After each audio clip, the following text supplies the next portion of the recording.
All right, and we are back, you all. So we are really super excited to get into this conversation because I feel like this definitely resonates with you, Derwin, right now because you also just finished up one of your recent plays on Mhm. your end, This is true. and I'm really excited to just get into your thoughts and opinions about like Black men, Black queer men's representation, more so in film and media, sorry, film and television, and just like where's all that been. So I also want to just be like, how was that for you, and tell our listeners like what you've been up to this past couple of like weeks, girl. Yeah, for the last month and a half, we've been rehearsing for a new production for Cage Birds Productions. It's a play called Run at Stunt, which is, it is a tribute to Set It Off. So if you're familiar with Cage Birds Productions, we've done a number of plays which give reference to Black iconic films. So we've done one for Waiting to Exhale, which was When Boys Exhale.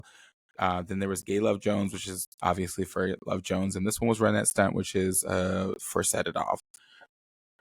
And I mean, I really enjoy Black films, so I'm always really happy to be a part of those productions because of the familiarity. But then there's this really nice component of it of telling these kind of fresh queer Black stories in new ways that really resonates with the audience.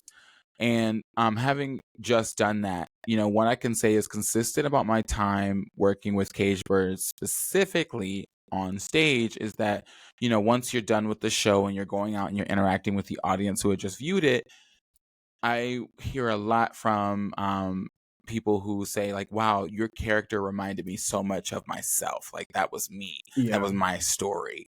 And it's really gratifying to hear that because I know there was a time when I just was like, trying to find myself in pieces of other characters, never yeah, quite seeing my experiences reflected on screen, but rather seeing characters and thinking maybe one day my experience will look like that, trying to kind of fit myself into the life of fictional characters because they didn't look like anything I had ever seen before. And this mm-hmm. is also while watching, because you're thinking through childhood and teenhood, while watching experiences of people my age, I'm still seeing, and I'm like, this isn't quite mine. I Yeah, feel like a lot of people resonated with Kurt from Glee, and I watched his experience and was like, that still don't feel like nothing like I've yeah, experienced, that's true. Yeah, So it's nice being an actor and having someone directly say to you, to your face, with this really grateful, excited, and resounding tone, like, that was me. I've been there. Like, mm, you portrayed my experience, and you're just like, this is why I do it. Like, I do it for yeah, these reasons, to bring people's real stories to life in a fictional manner. yeah. So what made you want to go down the role of acting and theater and film? Like, what was there a character that you saw, or what made you really want to go down that route? When I first started, I kind of fell into it and kind of developed my own relationship with it once I realized I was actually like decent. Mm-hmm. It wasn't until like I was kind of getting these lead roles in high school that I was like, oh, I guess I could like do this. And then it's high school, so you don't take it super Yeah, seriously after that. Like you get into your next phase of life and you think, well, that was high school, even yeah. if you took it seriously during that time. But once I got to college and I was doing it, and I was like, oh, I'm still pretty good at this. And working with these really talented professors and directors, and even feeling myself like kind of lose myself in characters, Yeah. I was like, this is something that I can do. And like, I actually understand the human experience well enough to portray it in ways that don't look like my life. I can play these fantastical characters or these real life characters, these adults, and I can bring weight to their experiences Yeah. and really humanize their stories. Mm, I love that. I love that because I know I want to go backwards and I want to go about the historical depiction of Black men Mm, and what we had seen growing up, or even before we were even, growing up, just like media showed us as, and really wanted to go into like early American cinema of like Black queer men, more so, love that. sorry, Black men's representation because we weren't even depicted as queer in that space. Love So, that. what was like one of your first like depictions of Black men in cinema in general? That's actually hard because I watched a lot of black films when I was young. I think the Mm-hmm. earliest one I can think of like black men, especially an ensemble, I'm looking Yeah. at it right now, is The Wood. That was like one of the first movies I was aware Oh, of, and like that yes. That's is a good about three depiction. That's black a good. men, you know? That's a good one. I mean, I was fortunate that my mother wanted us to have a very black experience. And Yeah. so the movies she watched were very black. And so the movies Yeah. we watched were very black.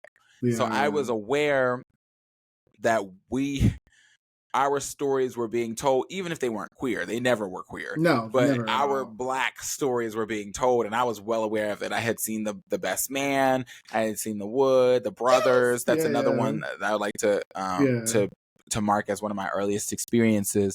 So I had at least had seen that black men exist in many different ways. Yes. They were all very horny. That was consistent. They were. That Yeah. was consistent. All of them Yeah. niggas just wanted to fuck. Um, but they had different jobs and different relationships with women in their lives, even if they were often womanizers. Yeah. So that's that. However, comma, when I got to college, I was made aware Oh. of what depictions of black men looked like prior to that. Yes. Even as early as things like Birth of a Nation. Oh, yes, girl. I was literally about to be like a birth of a fucking nation. Whoa. I hadn't known that the earliest depictions of black people and especially black men had been these brutish, aggressive, horribly like scary, monstrous, like Yeah. rapists, like out to get these little dainty, petite, White women. divine white women, Yeah. or that we had been portrayed as these idiots or these like what like the pickaninnies and Yeah. We were very, very like animalistic. Like everything about a black man or black people, more so, let's say black men, who were very, very much hypersexual, hyper animalistic, and just like overwhelmingly just like not humanistic at all. Like I watched that movie and it was because of college in the film, and I was just like, this is what they were presenting to people to why the Ku Klux Klan was needed. You know, this is why they needed these individuals to come in, because we were, you know, raping their women. We were being very aggressive and very animalistic, and it just was like, that's not the depiction of who we are, and that's not what should be presented, because that was the perception. And then like even going into like the minstrel era of just like mm-hmm. us being these like black people that were just unintelligent, very dumb, very just like not sorry, like, you know, just very like comedic, to me was just like uncomfortable, because we didn't have a variety of well-rounded characters to Yeah. look at, and that was because we weren't looked at as humans at that time. We were looked at as property, or Yeah. we were looked at as monsters. So go ahead. That's a reminder to us that like not all media exists simply to entertain, right? No. That like people create stories with an intention in mind, and sometimes Mm-hmm. that intention is to shape culture. Yeah. I mean, when I think about why some of the recent media has come out, somewhere in there is an intention to change or affect culture.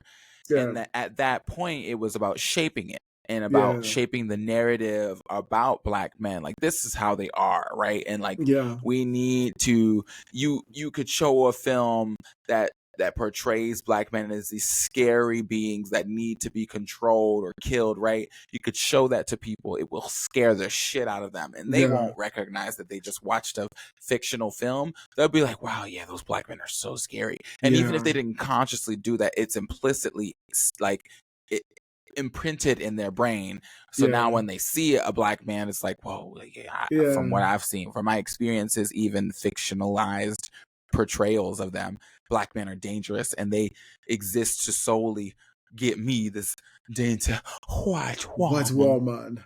I'm And a it's dainty white funny. woman. That That's black man, that BBC wants to violate me and take me over. That's what he want to do. Get him, daddy. Get him, daddy. He wants to take my goodies. I'm so sorry. I mean, because you also think about King Kong. I think that is also an example of black men and white woman, More white subliminal. women, more subliminal. I also want to go like jump a little bit ahead about like us depicted in like the late like the 70s, 80s, and 90s of like we were very much like pimps. Yeah. Like we were like in gangs. Bitch, give me We that were money. very much like very criminalistic like ideologies of us. And it wasn't until we took over it with black exploitation films to like say that this is our narrative, this is our story, which can be problematic with like Shaft and like Pam Grier and Shut Your Mouth. You know, like we took over it in like Blackula, which Ooh, was that's a I good one. did actually like Blackula, but even The Wiz, right? The Wiz, we took it and authenticated it, but we were still depicted as like thugs, pimps. The women were looked at as prostitutes. You know, we had Pam Grier coming in fighting, you know, doing her big thing and stuff like that. But like, we really had to like try to take ownership of it because like we were realizing that we were wanting these white directors and white, you know, individuals to tell our story, and it wasn't being told in a multifaceted, well-developed manner. Like, yes, we took black exploitation films and we like, you know, still had those like pimps and hoes things, but we did have like at least backing behind why we were like in some movies, like why we ended up in this space, like family issues, like the areas we grew up in. Sure. But it was very interesting to see us have to take it into ownership because we started to see people think that like that's just who we are and that's what it is. Well, I think these counter representations started to arise, like with Sidney Poitier. I think like he gets a lot Guess who's of. coming to dinner? They start to come up, and like people always cite him as one, like as one of the like the original gentleman, the original suave black character, Rest in peace. as like who they could really look back to for how they style their black characters, how they command the screen. And of course, I have some later examples in mind for me, but I know that those people are going to cite people like him and Billy D. Yeah. Williams. You know, uh, it's like him and Diana Ross with the hand. My hand, you're gonna let my hand fall off or something. He's like, it's Billy D. Williams. I feel like it's.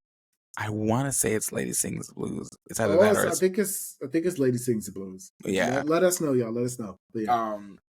But that those earlier depictions of gentlemen had kind of contributed Or they were to. abusive to their wives. That's another thing. Sorry. Oh Or no, there was absolutely, but that they contributed to a counter narrative about black men in film, and that it did its due in telling a different story about black men. But the issue is also that when the stories or the depictions of black men are so few, that even the positive ones can create a cage. Yeah. Because I neither want all of the depictions of black men to look like thugs and criminals and slaves, nor do I want it to look like these like Cosby father types or, you know, Sidney Poitier dating a white woman and being like the opposite of stereotypes about black men for white consumption. Yeah. I want them to be like deeply flawed human beings. Just yeah. And I think I agree with that. I think that was something that we never had a lot of. I will say, you know, Moesha's dad was somebody that gave I off hate that. Frank. I know Frank, yes, but he was that very much like Cosby dad, but then he was flawed. You know, I will say that we did get that. But I also want to know, like, during the 90s, we did have a lot of movies where, like, we were, like, in the hood, like Boys in the Hood, like Baby Boy, like all of these type of films where, like, black men weren't able to be, like, emotional and it was regulated to, like, gang activity and, like, criminal shit. Like, Friday, like, it was just very, very interesting just to not see like, and also when you do like even School Days, I actually will say School Days was a film, and I know sister, I liked and loved School Days because like it was a wide variety of niggas that you saw there. You seen the nerd, you seen the radical, you seen the hood, you seen the girls even be very different and like fast. And I think that was one of my first. And I want to ask you that, like, when was one of your first films that you saw? But like, I think for me, it was definitely, I want to say, well, you know, Sidney Poitier, but I seen him like afterwards for like School Days or something. I was like, oh, like I want to be him. I want to be that. But did you have, you know, any of that? But I know we talked about it earlier, but like, That no. I aspired to? Yeah, aspire to be. Yeah. Oh my, I wonder. I I'm like wonder. looking at my collection of films over here to see if anything jumps out. Well, because naturally, a lot of the female stories resonated with me more Mm-hmm. often. But because I specifically remember identifying with Troy from Crooklyn. Oh, the girl. Yeah, Yeah, yeah, but I yeah. wonder. I don't think so. I don't I think a know. lot of Spike Lee's characters I like resonated with just because like he was not conventionally like the like Denzel Washingtons. He Yeah. wasn't like these like Sidney Poitier, city characters. Like he was very much a nerd. And like I think for me, like it was something I liked to see because it was, you know, also the black guy in Revenge of the Nerds. Sorry. I just thought about that as Oh well. yeah. Yeah, yeah, yeah. But yeah, I was like, but we also that was a token of Brewer trope. So yeah, No, I don't have anything in mind for like aspiring to be like any black male characters when I was yeah. younger. And I think about characters that I did resonate with, and unfortunately, the one that I resonated with the most in my childhood was Harry Potter, and he's clearly Girl, not. I'm telling you, that's the truth. It didn't okay. happen. Why? Why Harry? Why Harry? Nothing felt accessible in that way. Like what I knew was that at that time I really resonated with characters who felt outcast or who felt separate from their environment. They didn't feel like they fit in, and there was something about their story that ostracized them from the people around them. I thought about that with They Spike Lee weren't in School telling Days. enough stories like Yeah, that about black boys. You realize yeah. that? Do you realize that they were not telling enough stories like that about black boys? You know, I think yeah, we weren't. That wasn't the question. I think it was never in conversation. A lot of the stories about black boys, we ended up like criminals. We That ended up in the that was hood. what we were supposed to be. Yeah, we ended up like in the hood. We ended up like gang affiliated. Like I think Baby Boy honestly was one of the ones that like had a little bit of more like character development to it. Because I feel like he didn't want to be like, you know, in that type of space, but like it was just what he grew up a part of. I would even venture to say Boys in the Hood is a little Yeah, closer that's of an another one. example Yeah. because he had those interventions, those parental interventions that were like, look, yeah, there's niggas in the hood, but you ain't got to be like that. You ain't got to be because he did make it out. Right. Yeah. But even like, I was like, I mean, this isn't my story. Like, I didn't grow up in the like, hood. I'm like hood adjacent. Like I'm not in the Me too. middle of the hood. So I'm not dodging bullets and I'm not having to jump. I'm telling you the truth. I'm not having to jump out of cars because my niggas is gonna go shoot something up. I don't roll with nobody who's finna go shoot nothing up. I don't. I never did. I don't do nothing about that. So I didn't. I wasn't like, wow, I really get Trey. Like I was just, if anything, it was a warning for me. I was Yeah. just like, stay away from niggas like that. Yeah. I get that. I think that I do want to ask you like queer representation. Yeah, Like that's where it's going to matter for people like what? us. What was that? Because I want to go into like black queer men's erasure and then also our portrayal in media was Yeah. wild. I mean, And for the longest time, it was always these hyper, which is not an issue, yeah, but it was always these hyper effeminate black gay men, and they were used as props or as the punchline. They were always the joke in we were every always a black joke. or white production I had seen in my childhood. So much so that the natural reaction or the reaction of disgust seemed natural to me. It had been quickly embedded in my brain that the effeminate black man is something to be frowned upon and disgusted by. And Yeah, I've said this before on this show that those were things I witnessed in my own home, but also by and the general public that it was just like, okay, these are not people, right? These are Yeah. the kinds of people that you don't want to be. This is the kind of thing you don't want to be. So Yeah. I couldn't even really point out or pinpoint one specific example of it because I had seen it all over the place. Yeah. There are a number of black productions in general that portrayed gay black men that way. I think what I immediately think about, like, there was a skit on Living Single Yes. with the two men were very, very effeminate. Men And on like, film or on television. yes. And I just was like, oh my God. There's your Even Wayans also brothers. the Wayans, I know, right? Shut the fuck up. And then also like Martin, when they would like make the characters like, okay, like even in Baby Boy, let me squint my little tiny ass up in this. Like we were always like adjacent to like women. And I think it was just very, very interesting to me to just see that like we were like that. And it was very, very annoying to be like, I mean, at that age, like when I was watching those shows, I didn't know I didn't know that like I was queer. I knew I was different, but like I would watch them be like, these men are very much like feminine, feminine creatures. And it was always like we were the butt of the joke and we were always like to be made fun of or like secondary.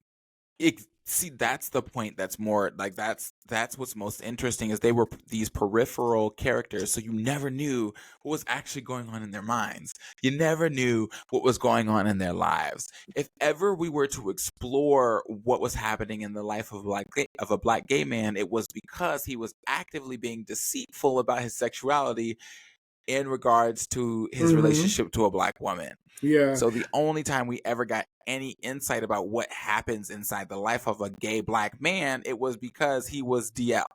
Yeah. I will say, shout out to the girls who was like my age girl.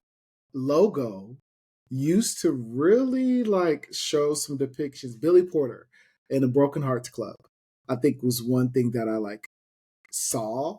Also Noah's Ark. Girl, we love Noah's Ark over here. Like, you know me and you, sister. Shout out to there's also like a film coming out. So like Patrick and Polk, like Oh, it's not a show? I think it's a film. I think it's a film. But I think I've seen them doing a table reading.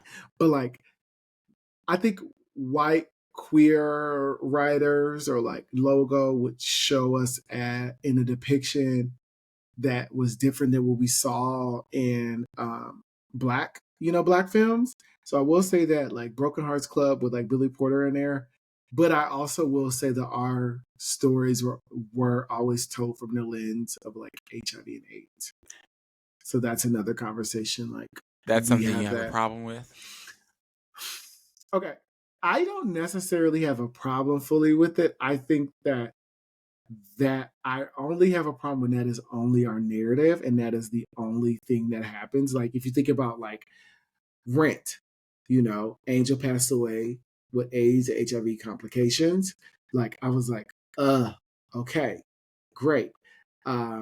There was a book that I was just reading that was, I think, Men After 10. One of the characters passed away from AIDS and HIV, um, complications. Pose, which was very, very like evident during that time, that Pose, the time that it was shot. So I totally understand and get it. But I think for me, it was the conflict and drama in a lot of queer stories, even in Noah's Ark, right? With Ricky's character, when he started to date the guy that was HIV positive, the conflictions that he had with like I think it was always like something that had to be incorporated in our stories to make it relevant, which to me is not always necessary, but I do think that it's important, if that makes sense. Can I ask you a question? Mm-hmm. Do you know anyone who's HIV positive? Yes. Are they black and gay? Yes. I think each of us does. Yes. And I know I could count on, I think I would need to use my hands and feet to count how many people I know who are positive. Yeah.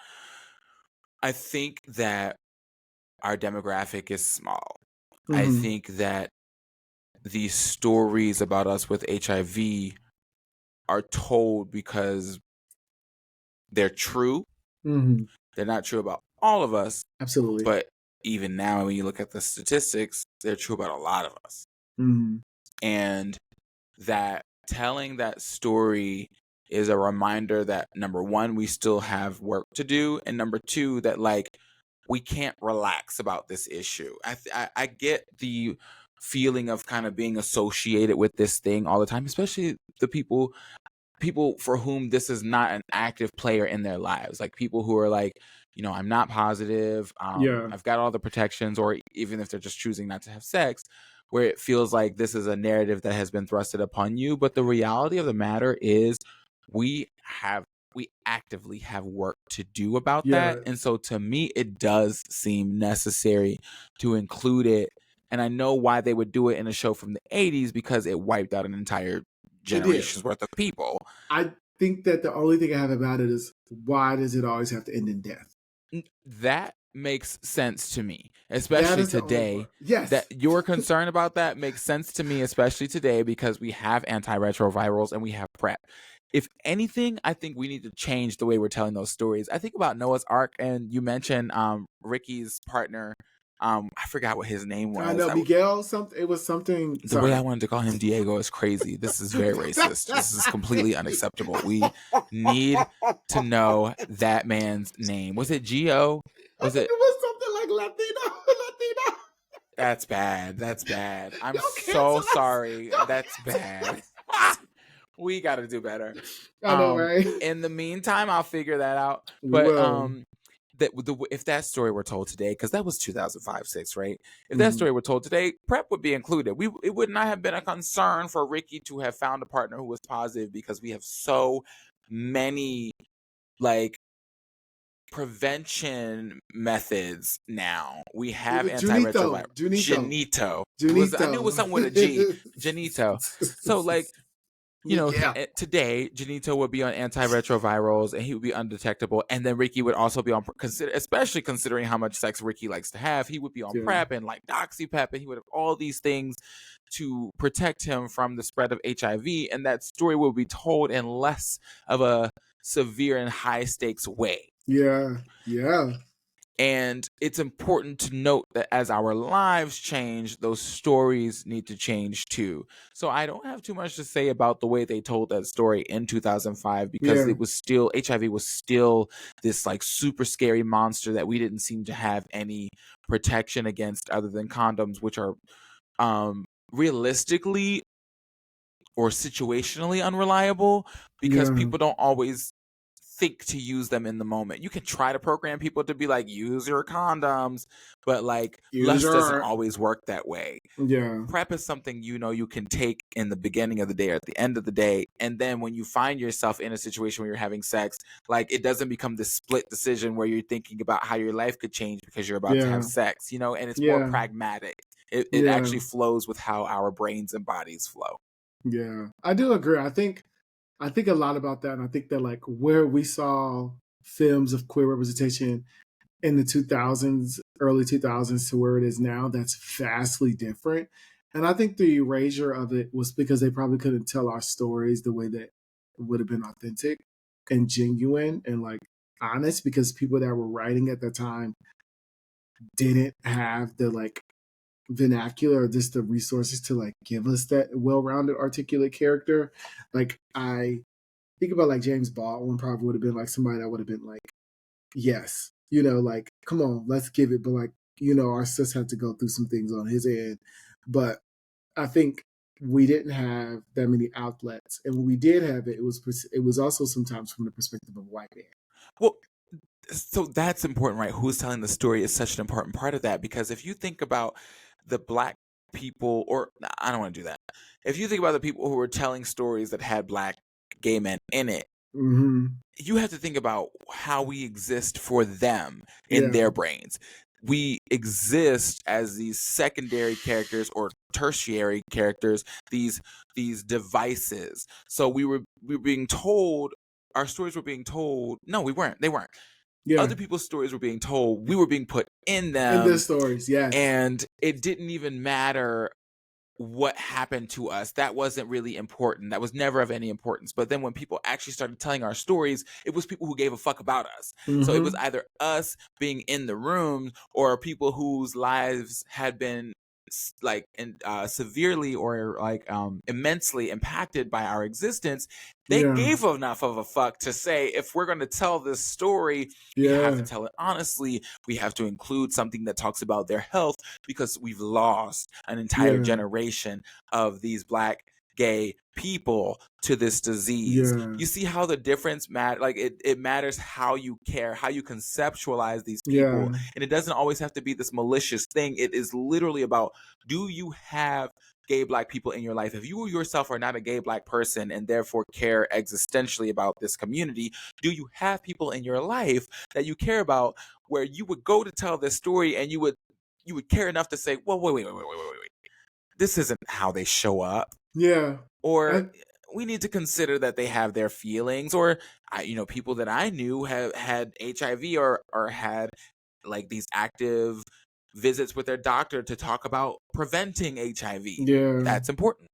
Yeah. I definitely agree. And I think mainstream has been like getting into it in the past few years, probably 10 years, is like with Lee Daniels with Empire. Was he Empire? Yeah, no. Yes, I'm sorry. Yes, he was. And Star. Empire and Star. So we did start to see some representation with our characters in that. I also want to say Moonlight, which, that propelled, how I feel about Moonlight. I I respect it. do. I respect this film. I give it its flowers, but I don't see it as like as depth. I feel like it's very surface level. And I guess it needed to be that for like mainstream media. But for me, I just was like, again, another story of like masculinity and male fragility, like being just like tension, with just like leaning in. But like, I respect it. But I feel like Moonlight, I have to take a second to defend them on that. Like, I respect and do it. support your view on that, but I have to say this. Moonlight was the first time I had ever in my entire life seen little Black boy depression depicted on Ooh, screen. yeah, I will give him that. That was so affirming to me. That was why I went to the theater 3 times to see it, because I was such a sad little Black boy. I cried so often. I felt so I alone will give you and that. Yeah, so hopeless.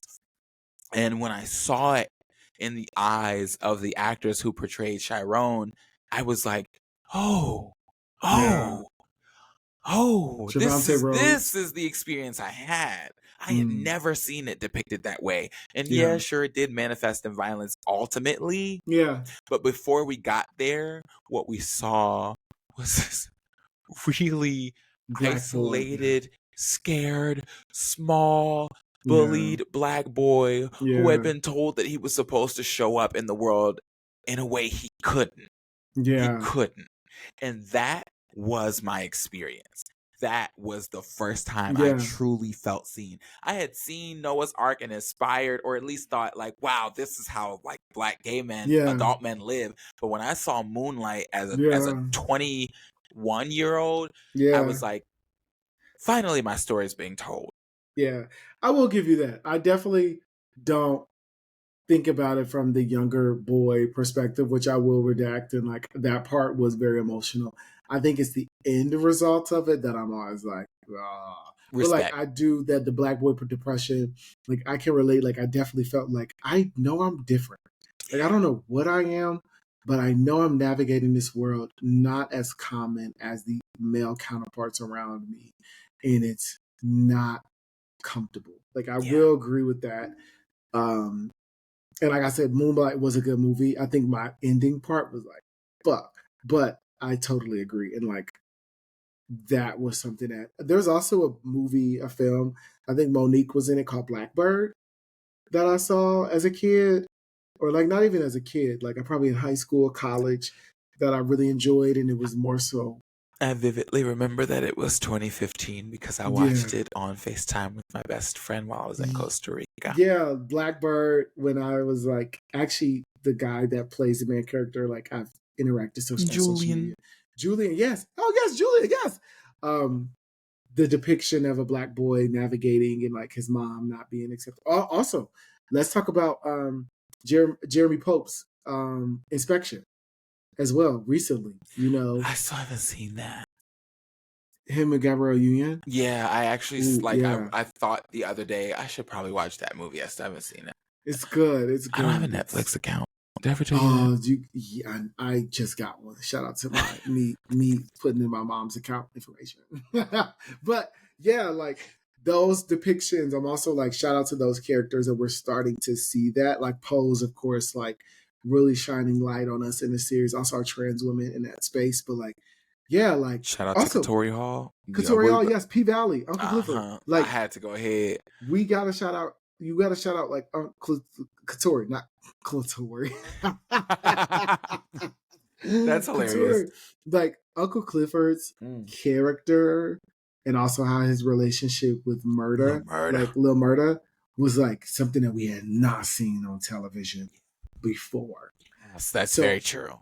that was not something we saw. I wanted to know your 2 cents, but like, yes. Yeah, no, I think having someone, I mean, the closest to Uncle Clifford that I had seen on television was Lafayette in True Blood. And this was in Rest in peace. full Rest in peace. drag. Rest in peace, Nelson Ellis. This was in full drag. So I remember being super excited about that. And of course, it was during this wave of like new ballroom culture and the visibility of Black trans women from Pose and from Legendary. So all of it came in the same wave, and this one has just lasted longer than the other two. Yeah. But it is so nice to have our stories being told through their complexity and in the most human way. The fact that like Uncle Clifford is like one of the main characters of that show, and then Yeah. every day we learn a new depth of that character and of the surrounding characters. Even the love story in prison, right? We talk about like this non-consensual sex in prison and how the intimacy between men is not intimacy at all through Yeah. that lens, but the possibility of it existing in there and them bringing it out of the jail cell, putting it in the real world, giving Yeah. it such stakes that the energy is palpable through the screen, that you feel such a loss once that character is gone, and you see the pain in Lil Murda, that like the first like male love he had ever had come back and exited his life. Telling that story in that way, that is something that most people can't do. I wouldn't have dreamt of Yes. such care and consideration being put into the plot of two men, Black men loving each other. I And would never have seen that and anywhere. think about it. Should have said I said it a bit And cinema. it's crazy because you also see the complexity of like the person he loved took their life. Yes, that Like, mental health piece is there. That mental health part is something essential because there are so many men that will rather take that route. And the people that are their partners or like the people that navigate that stuff deal with that as well. Like it's crazy. Like that part, when I watched that, I was like, and we also like have to think about like they have things like Brokeback Mountain, as well. Like that's a good depiction of queer, but not Black, but queer. But that's a good because you see that tension, and I honestly could close my eyes, sister, and see that being two Black men. I'm not doing that work. And I never did. I saw the movie and I didn't think anything of it. I'm not. I'm sorry. I am past the age of coloring in my coloring book and turning white characters black. Not doing it. Sister, it was good though. I will say that it was. Let me hold on. Wait, I just fell out my chair. I was like, you lost light. No, it's good. No, I agree, but like it was good. It was tension. I think it was because I felt tension in between the characters. That was all, and they had wives and all that. Also, we never Holiday Heart. No, But that movie was a joke. He was a to character. everyone I knew when I was younger, so it was difficult for me to look at Holiday and see Holiday. Like, and I do think that Holiday is a decent depiction of Black drag queen. Yeah. But again, like the way that movie was perceived when I was younger was and still is always a joke, and I never appreciated that. I never appreciated that. Tu Wong Fu. I only saw that as an adult and never felt like a Black film. Always felt like a white one. It was with Wesley Snipes playing a drag queen, which still doesn't mean anything to me for some reason. No, it doesn't. Like, good for Wesley Snipes as a performer, but like when I think of Wesley Snipes, do you know what I think of? Blade. Oh, New Yes. Jack City. No, Blade. You were correct. Oh. I think of Blade. I think of Wesley Snipes and I think of Blade, and then I think of New Jack City. I never think of Never Tu think of Wong Tu Fu Wong Fu. ever. It never I think happens. And I think also, about him deafening Halle Berry. So yeah, I think about Kinky Boots. that's Chiwetel, Not right? Wesley. Yes, yes, yes. I think about Kinky Boots. Again, we were the secondary character in that film for a Was white he man. in that? No, no. Oh, The black gay man in that film was a secondary. He was aiding the white to man. Colin He was like the Farrell? magical, like, Negro. yeah, he That's was the right. magical Negro. Like, again, that was another movie where we were the magical Negro. Also, Billy Porter in Cinderella recently was the fairy godmother. Yeah, he was like That the shit was magical. ass. So, what are your personal? I mean, yeah, it was very, very, very, very funny. But no, I think I want to go into where we see like the where we see films going now. Where we Joel see, Edgerton. huh? Sorry, I said it was Colin Farrell. It was Joel Edgerton. Where we see films going now? Yes, where we see the impact of like seeing ourselves and like seeing like more diverse, authentic portrayals of us. Like I don't where know. we're at. I'm nervous about the state of art in media anyway. So I'm thinking our stories will have to be smaller or will have to be told at a more personal level. I've been concerned about media snatching back the representation we've been given over the last 4 to 5 years. Like we have seen an increase, or I guess the last 6 years, we've seen an increase of Black queer stories in the last 6 years, but we've also seen a decrease of Black stories in the last couple of years, as they kind of rail in the DEI initiative. Girl, fuck that. So I don't know. I'm thinking our stories might go back to being more niche in that way. But my hope is, I know that y'all don't like being PSA'd to, but my hope is that we'll start incorporating PrEP and other like prophylactic things in our storytelling. And something I would like to see moving forward is positive relationships between, much like I think they had in that show Generation, Oh yes. between older Black gay men and younger ones. Because I think mentorship is such a necessary part of our survival. And I don't need to or want to see Black gay men assimilated in the world as straight people do. I don't think we have the luxury of No, we that. don't. I don't think that it suits us. I don't think it suits us at all to assimilate in that way. I think our biggest strength will be if we can tell our stories in a humanly way while reinforcing the importance of community to Yeah. bring survival, because we will not get through any other way. And there's obviously a way to entertain the people and give them stories that will feed them. Now, with that being said, I will take a Black gay villain. Oh, I will eat it All the up. time. I Girl, will eat it up. okay, think about it, right? Princess and the Frog. That man was a black gay villain. That was a black gay villain. Central. Right? Okay. Think about it. Like I think we can also him for the Pop-Up Girls. Yeah. Like That's a gay nigga. That's a gay nigga. Not a gay man. It's a gay nigga. But no, I agree. Like I think, but also think about it, right? The fact that we have to be, because with villains, there's no boundaries. There's no limitations with them, right? They fun. can be very exaggerated. They can be very effeminate. They can be very hyper whatever, because there's no boundaries. But like we have to think about that. I was looking at while we're on the phone. There was a show that was, the CW was putting out like Riverdale, like Nancy Drew, like all of those shows. I forgot about that. There was a show that they put out called Tom Swift, which was about a black male tech billionaire. Yeah, I remember that. I remember you telling me about that. I was so excited. It only got one season. And the main character was a black queer man. And I need to go finish the watch because I didn't finish it because it was not good, which I will say it was not good. But it wasn't? It was not. No. Damn.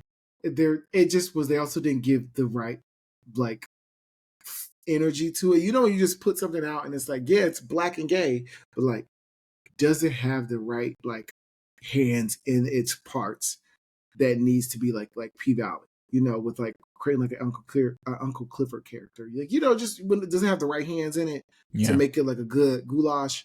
But yeah, I think when you do create a villain that's queer, there's way more limitation. I mean, there's way more boundary.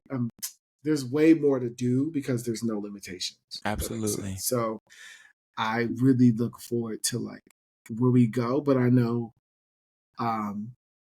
where we're going in life, there is more spaces for us, but I don't want us to be typecasted.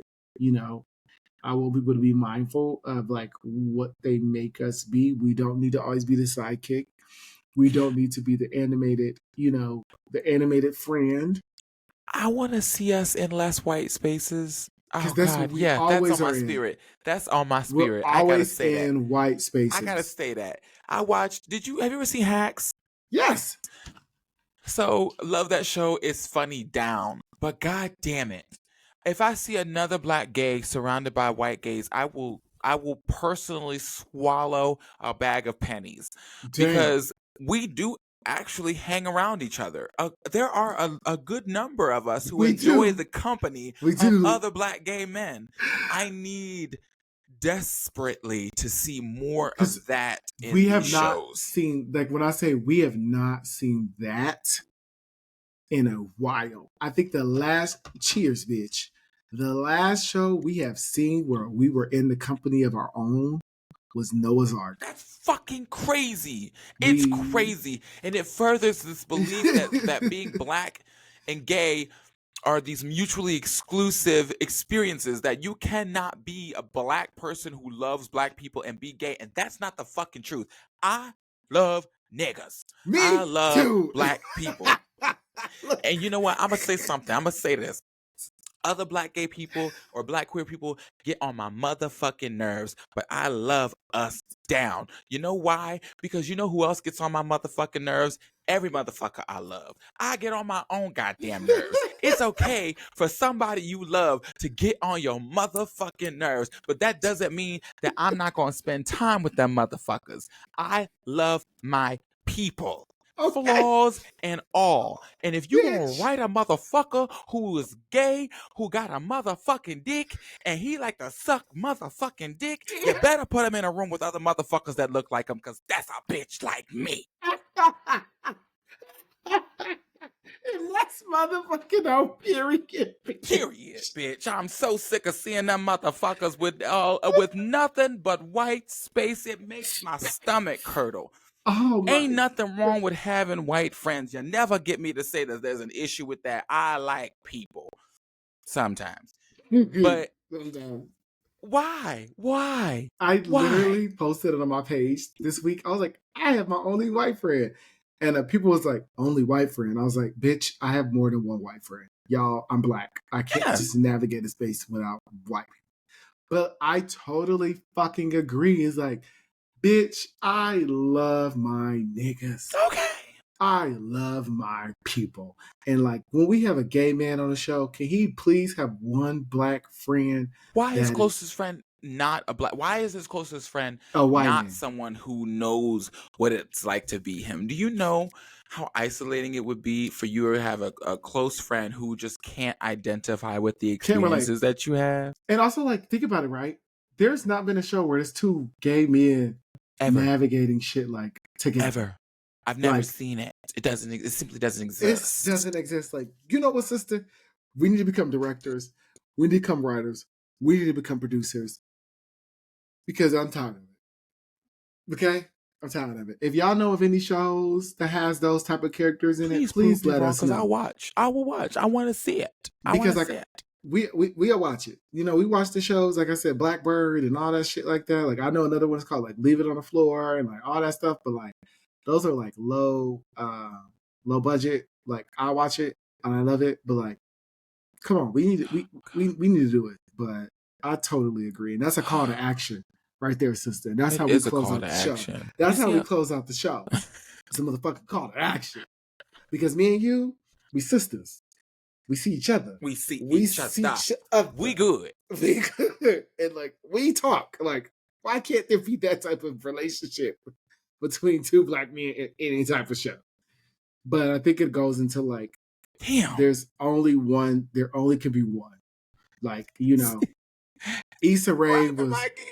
Yeah, I know. Issa Rae was living her moment up. Now we have Abbott Elementary. Yeah. We can't always live at the same time. They give us Jussie Smollett. Damn. Look, we can only give our moments. The Skinny. Damn. DT. What was the other one? DL DT like the LA. What was the one? I'm playing back all like the modern gay black characters I know, and all their best friends are not black gay men. They're always white or they're always women. White it's never another black gay man. It's like we're incapable of being duos. Like it can't be two black gay men. Nobody wants to watch. Nobody wants to watch a show about two black gay men. And the fun thing about it is like that we know our story. The shenanigans we get into, girl, the conversations we have. You know what? Y'all do want to see it. You don't know you want to see it. You want to see it. You just don't know. Who's going to be bold enough to put two black gay men on the screen together? Think about it. We fuck the same niggas. That's it. We look at each other. We talk about a man, and it's the same man. And it's Daryl. Is that you know? I know Daryl. I know too. Lickley. He was in your bed last night. Shit, that was me last week, girl. What? Well, now we gotta talk. I snuck him into the park. See, like think about that. You take Wednesday, Thursday, Friday, and you take Saturday, Sunday, Monday. Tuesday, he got a break. like that's a story. But yeah, I think people don't know that, but I digress. But sister, that was a good one.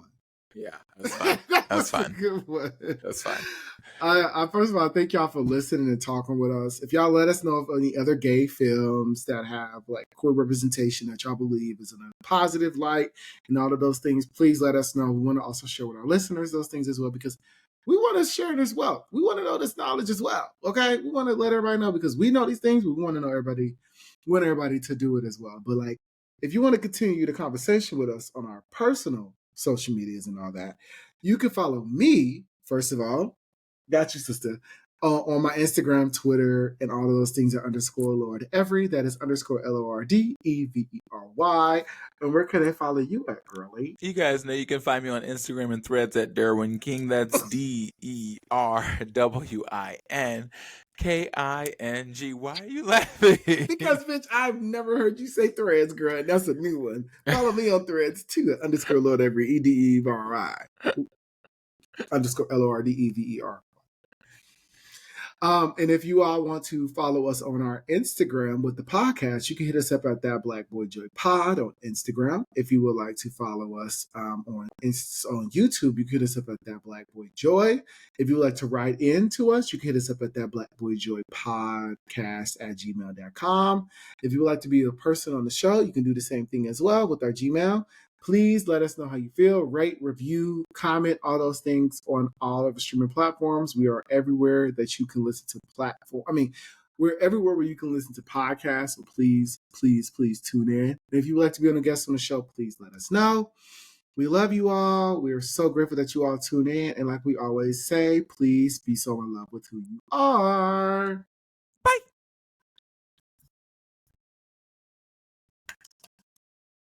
Why does it take forever now? I was really hoping I would get my little